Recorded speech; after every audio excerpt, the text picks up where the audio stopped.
جو لوگ اللہ پر ایمان لائیں، کہیں کہ ہمارا رب اللہ ہے، پھر اس پر جم جائیں، ان پر فرشتوں کا نزول ہوتا ہے، نہ کوئی غم کرو نہ خوف، خوشیاں مناؤ جنت کی جس کا تم سے وعدہ کیا گیا تھا۔ اللہ کی ربوبیت پر اطمینان جب انسان کو ہو جاتا، میرا رب اللہ ہے، ربی اللہ، انسان کے لیے نہ کوئی کھٹکا، نہ کوئی خطرہ، نہ کوئی خوف، نہ کوئی حزن۔ جو کچھ ہو رہا ہے کس کے اذن سے ہو رہا ہے؟ اللہ کے اذن سے۔ اللہ کے اذن کے بغیر پتہ تک نہیں ہلتا۔ یہ کوئی اندھا بہرا مادہ نہیں ہے جس سے مجھے کوئی خوف ہو۔ اندھا بھینسا چلا رہا ہو اس سے تو ڈرنے کا ہر انسان کو ڈرنا چاہیے، نہ معلوم کس کو ٹکر مارے، لیکن نہیں، اس کائنات کو چلانے والا ایک سمیع و بصیر خدا ہے، وہ جو میرا دوست ہے، میرا ولی ہے۔ اللہ ولی الذین آمنوا یخرجہم من الظلمات الی النور۔ اللہ اہل ایمان کا ولی ہے، ساتھی ہے، پشت پناہ ہے، مددگار ہے، حمایتی ہے۔ بتائیے جسے یقین ہو جائے کہ اللہ میرا مددگار، اللہ میرا محافظ، اللہ میرا پشت پناہ، اللہ میرا حمایتی، اس کے لیے کوئی خوف ہوگا؟ اس سے کوئی ڈر ہوگا؟ میں مثال دیا کرتا ہوں ایک بہت سادہ پنجاب کے دیہات کی۔ وہ بڑا چودھری ہے اور کوئی غریب کسان ہے۔ اس غریب کسان کی کہ جانوروں کو ہر وقت اندیشہ ہوگا چوری کا، کوئی میری بھینس کھول کر نہ لے جائے، کوئی میرا بیل کھول کر نہ لے جائے۔ لیکن جس کے بارے میں یہ سب کو معلوم ہو کہ وہ جو بڑا چودھری ہے وہ اس کا دوست ہے، اس کی بچیا کو کوئی خوف ہوگا؟ اس کی بھینس پر کوئی ہاتھ ڈالے گا؟ اسے کوئی اندیشہ ہوگا؟ نہیں۔ کیوں؟ کہ وہ بڑا چودھری، بڑا اس کا یہاں کا سردار، جاگیردار، سب کو معلوم ہے وہ میرا دوست ہے، کوئی میرے خلاف اقدام نہیں کر سکتا۔ اس دنیا میں یہ چھوٹی سی بات اگر آپ کے دلی اطمینان اور سکون کا باعث بن سکتی ہے تو ذرا تصور کیجئے۔ میں لفظ تصور استعمال کروں گا صرف اس لیے کہ اس کا ہم جس کو کہتے ہیں ادراک اور شعور کر نہیں سکتے، اگر کے ساتھ کر سکتے۔ اگر یقین ہو کہ اللہ میرا مددگار اور یقین ہو کہ اللہ ہر آن میرے ساتھ ہے، پھر کوئی خوف؟ کس کا خوف؟ کوئی شے اللہ سے بالا تر ہے؟ کوئی قوت اس سے زیادہ طاقتور ہے؟ کوئی اس کے ارادے کو بدلنے والا ہے؟ کوئی اس کی مشیت کے آڑے آنے والا ہے؟ یہی بات ہے جو حضور نے فرمائی، یہ ایمان کا حاصل ہے لب لباب، کہ دیکھو اچھی طرح اس بات کو ذہن نشین کر لو، اگر تمام انسان مل کر تمہیں کوئی نقصان پہنچانا چاہے نہیں پہنچا سکتے، مگر جو کچھ اللہ نے لکھ دیا، اور تمام انسان مل کر تمہیں کوئی نفع پہنچانا چاہے نہیں پہنچا سکتے، مگر وہ شے جو اللہ نے طے کر دی۔ آپ پھر میں کہوں گا ذرا تاریخ کیجئے، اسے فرض کیجئے، اسے سوچئے، اگر اس حدیث پر ہمارا دل ٹھکا ہوا ہو تو کسی سے ڈر ہوگا؟ یہ مجھے نقصان نہ پہنچا دے، یہ میری رپورٹ خراب نہ کر دے، یہ میری انکریمنٹ نہ رکوا دے، یہ میرا یہ نہ بگاڑ دے، یہ میرا یہ نقصان نہ پہنچا دے۔ اس کا ڈر، اس کا ڈر، اس کا خوف، اس کی خوشامد، اس کے لیے جا کر طرح طرح سے اپنی عزت نفس کو ذلیل کروانا اس کے سامنے، یہ سب کچھ کیوں کرتا ہے انسان؟ جب سمجھتا ہے کہ اس کے ہاتھ میں میرا کوئی نفع ہے، اس کے ہاتھ میں میرے لیے کوئی ضرر ہے، یہ مجھے کوئی غضب پہنچا سکتا ہے، یہ مجھے کوئی نقصان پہنچا سکتا ہے، یہ میرے کوئی کام بنا سکتا ہے، یہ میری کوئی ضرورت پوری کر سکتا ہے، اسی کا نام شرک ہے۔ جہاں آپ نے یہ سمجھا کہ غیر اللہ کے اندر کوئی طاقت موجود ہے، وہی شرک ہے۔ بتوں سے تجھ کو امید ہے، خدا سے نو امیدی، مجھے بتا تو صحیح اور کافری کیا ہے؟ شرک تو یہ جس پر بھی تمہیں یہ خیال ہے، کلمہ ہے یہ کلمہ سوم، لا حول ولا قوت الا باللہ، ذرا اس پر دل کو کبھی اگر آپ تصور کریں، پھر فرض کریں، دل ٹھک جائے اس پر، کوئی طاقت نہیں۔ یہی بات تھی جو شیخ عبد القادر جیلانی رحمۃ اللہ علیہ نے اپنی وصیت میں اپنے بچے سے کہی۔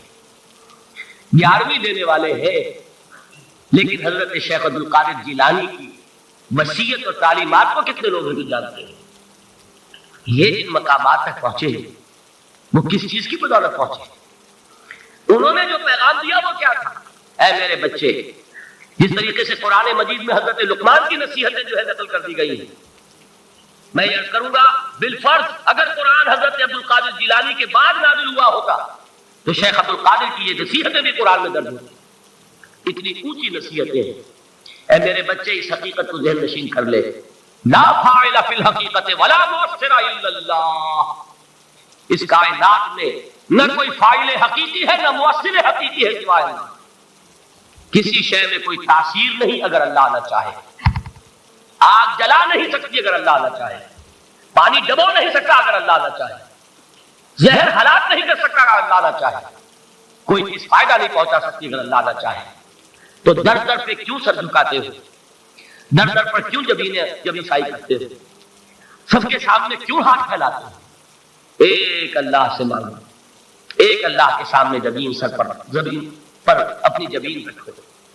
لا فاعل فی الحقیقت ولا مؤثر الا اللہ۔ نظر آتا ہے کہ پانی پیاس بجھا دیتا ہے، پیاس بجھانے کی صلاحیت پانی میں نہیں ہے، اللہ کے اذن سے۔ کھانا بھوک مٹا دیتا ہے، بھوک مٹانے کی صلاحیت کھانے میں نہیں ہے، اذن رب میں۔ دیکھیے یہی یقین تھا حضرت موسیٰ علیہ السلام کا واقعہ یاد کیجیے۔ سامنے سمندر آ گیا، قوم دیکھتی ہے پیچھے کہ گرد و غبار کا طوفان۔ معلوم ہوا کہ فرعون اپنے لشکر سمیت آ گیا۔ لشکر جب چلتا تھا تیز رفتاری کے ساتھ تو گرد و غبار کا جو طوفان اٹھتا تھا اس کا تصور کیجیے، اور لمحہ بلمحہ وہ قریب آ رہا۔ پوری قوم نے کیا کہا؟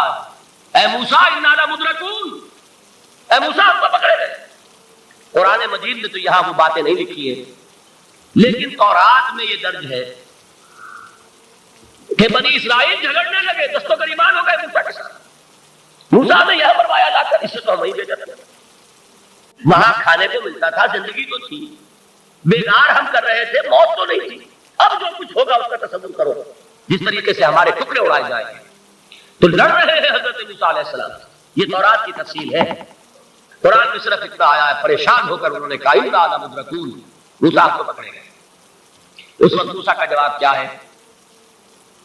کلا ان معی ربی سیہدین، نہیں، میرے ساتھ میرا رب ہے، وہ راستہ دے گا۔ بتائیے کہاں راستہ نظر آ رہا ہے؟ یہ ہے ایمان بالغیب۔ راستہ نظر نہ آئے تب اللہ پر یقین ایمان ہے۔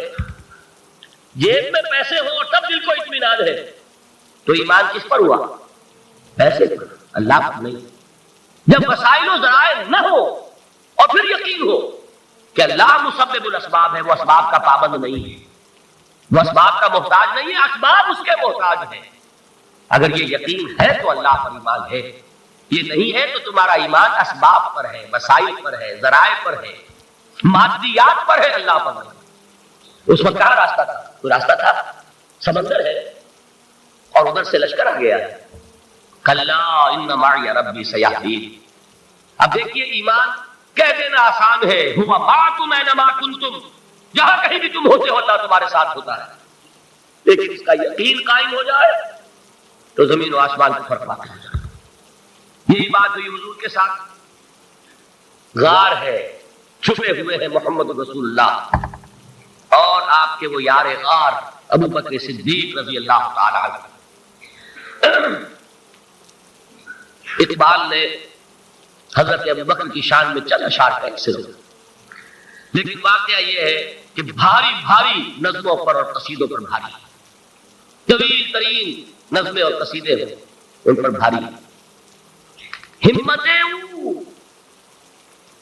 ابو بکر کی ہمت جو ہے، کشت ملت را جو اب، جیسے بارش سے کھیتی بچتی ہے، ابو بکر کی ہمت اور عظیمت اس امت کو اسی طرح سینچنے والی ہے۔ ثانیے اسلام و غار و بدر و کب، وہ دوسرے تھے اسلام میں، دوسرے پہلے کون تھے؟ انا اول المؤمنین، حضور فرماتے ہیں سب سے پہلا ایمان لانے والا میں، دوسرے ابو بکر۔ ویسے ہمارے ہاں یہ چلتا ہے اختلاف، حضرت علی پہلے ہیں کہ حضرت ابو بکر پہلے ہیں، لیکن اس میں بڑی خوبصورت تطبیق قائم کی ہے علماء نے اور بہت صحیح۔ چار کے بارے میں فیصلہ ہی مت کرو کہ کون پہلے. ان کی ایک عجیب تقسیم کر دی ہے. آزاد مردوں میں، بالغ مردوں میں سب سے پہلے ابو بکر، بچوں میں سب سے پہلے علی، خواتین میں سب سے پہلے خدیجہ، اور غلاموں میں سب سے پہلے زید بن حارثہ. بڑی پیاری تقسیم ہے. یہ چاروں ہی پہلے ہیں، ہر ایک کے لیے ولیت ہے. اور واقعہ یہ ہے کہ اگر زمانی اعتبار سے تعین ہوگا تو پہلے خدیجہ الکبریٰ آئیں گی رضی اللہ تعالیٰ عنہ. کسی اور سے بات کرنے کی نوبت بعد میں آ سکتی ہے، پہلے تو اہلیہ محترمہ سے بات کی. آتے ہی پہلی وحی ہوئی ہے، ابھی تبلیغ کا حکم نہیں تھا. کس کو بتایا واقعہ؟ ابھی اپنی نبوت کی تبلیغ کا تو حکم ہی نہیں آیا. واقعہ کس کا ہے؟ وہ خدیجہ کا. جب کہا ہے کہ خشیت علی نفسی، مجھے اپنی جان کا اندیشہ ہے، تو کیا جواب دیا خدیجہ نے رضی اللہ تعالی عنہا؟ وہ صدیقۃ الکبریٰ. صدیقات جو ہے خواتین، ان میں چوٹی پر خدیجہ الکبریٰ ہے رضی اللہ تعالی عنہ. اور صدیق جو مرد ہے ان میں صدیق اکبر ہے ابو بکر صدیق رضی اللہ تعالی عنہ. لیکن صدیقات میں چوٹی. جب حضور نے فرمایا خشیت علی نفسی، کیا فرمایا، کیا عرض کیا، کیسے تسلی دی؟ نہیں، اللہ آپ کو ضائع نہیں کرے گا. آپ غریبوں کے ہمدرد ہیں، آپ مساکین کے تکالیف رفع کرنے والے ہیں، آپ بیواؤں کی سرپرستی کرتے ہیں، آپ مسافروں کی خدمت کرتے ہیں، اللہ آپ کو ضائع نہیں کرے گا. یہ یقین ہے اس خاتون کے اندر. خیر وہ ایک علیحدہ بات ہو جائے گی. میرے دل پر حضرت خدیجہ رضی اللہ تعالیٰ عنہ کی شخصیت کا بڑا گہرا نقش ہے، جو وہ کوئی اور ہی وقت اور موقع ہوا تو بیان ہوگا. بہرحال اقبال نے ایک مصرے میں جو چار اولیتیں جمع کر دی ہیں، ہمتیں کشت امت را چو ابر، ثانی اسلام و غار و بدر و قبر. اسلام میں حضور کے بعد پہلے کون؟ ابو بکر. غار میں حضور کے ساتھ کون؟ بدر. بدر کی رات اللہ کا رسول سر بسجود، وہ جھاڑ، وہ گھاس پھوس کی جو جھوپڑی بنائی گئی تھی، اور وہاں تلوار ننگی لے کر پہرا دینے والا کون؟ ابو بکر. اور اس حجرہ عائشہ میں محمد کے بعد سب سے پہلے دفن ہونے والا کون؟ ابو بکر رضی اللہ تعالیٰ عنہ صلی اللہ علیہ وسلم. وہ جو معاملہ میں سنا رہا تھا غار ثور کا، حضرت ابو بکر بھی حضور کے خیال سے لرز گئے ہیں. آپ کو یاد ہوگا کہ جا کر پہلے تمام جتنے سوراخ تھے انہیں بند کیا. ایک سوراخ رہ گیا تھا جس کو بند کرنے کے لیے کوئی کپڑا نہیں تھا. وہاں اپنی ایڑی رکھی ہے. تب کہا ہے حضور سے تشریف لائیے، اور اپنے زانو پر حضور کو لٹایا ہے. اور وہاں کسی موذی جانور نے کاٹا ہے. حضور کی آنکھ لگ گئی تھی. اس وقت اس بل کے اندر جو بھی بچھو ہے کیا ہے واللہ عالم، اس نے کاٹا ہے. اس کی تکلیف کی وجہ سے ابو بکر کی آنکھوں سے آنسو ٹپک گئے. حضور کے چہرے مبارک پر پڑے ہیں تو حضور جاگے ہیں، معاملہ کیا ہے؟ نہیں ہٹائی وہاں سے. مبادا وہ جانور وہاں سے نکل کر محمد رسول اللہ کو کوئی گزن پہنچا دیا. ابو بکر کی ایڑی ہے، جس طرح چاہے کھا لے، ختم کر دے، جان نکل جائے تب کوئی آنچ آئے محمد پر پائے. لیکن جیتے جی وہ ہے ابو بکر. حضور کے خیال سے اس وقت حضور نے پھر اپنا لعاب دہن لگایا ہے، اور اس سے پھر آپ کی تکلیف ختم ہوئی. جیسے خیبر میں حضرت علی کی آنکھ دکھ رہی تھی، اس کو جو شفا حاصل ہوئی وہ بھی حضور کے لعاب دہن سے ہوئی. تو بہرحال اس وقت انہوں نے کہا ہے کہ اے نبی یا رسول اللہ، اگر اس وقت ان میں سے کسی نے غیر ارادی طور پر بھی اپنے قدموں کی طرف جھانک دیا تو پکڑے جائیں. کیا جواب تھا اللہ کے رسول کا؟ لا تحزن ان اللہ معنا.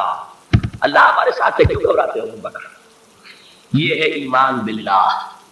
میرا مالک اللہ، میرا رازق اللہ، میرا محافظ اللہ، میرا مددگار اللہ، میرا پشت پناہ اللہ، میرا دوست اللہ. یہ دوستی ہے اللہ کی جو لب لباب ہے، حاصل ہے ایمان کا. اسی کا نام ولایت ہے. اور یہ اللہ کے سروں پر سینگ نہیں ہوتے. جس کے دل میں ایمان راسخ ہو چکا ہو وہی اللہ کا ولی ہے. جسے اللہ پر یقین ہو چکا ہے وہی اللہ کا ولی ہے. جسے یقین ہے اللہ میرے ساتھ ہے، میرا مددگار، میرا پشت پناہ، میرا ساتھی، میرا دوست، میرا محبوب، میرا محب. اللہ اہل ایمان سے محبت کرتا ہے. واللہ یحب الصادقین ان اللہ یحب الذین یقاتلون فی سبیلہ صفا کانہم بنیان مرصوص. اللہ محبت کرنے والا، اہل ایمان محبوب، اور اہل ایمان محبت کرنے والے اللہ محبوب. والذین آمنوا اشد حبا للہ. آپ تصور کیجئے جس سے یہ رشتہ ایمان یا رشتہ ولایت حاصل ہو جائے، الا ان اولیاء اللہ لا خوف علیہم ولا هم یحزنون. آگاہ ہو جاؤ، اللہ کے دوستوں کے لیے نہ کوئی خوف ہے نہ کوئی حزن ہے.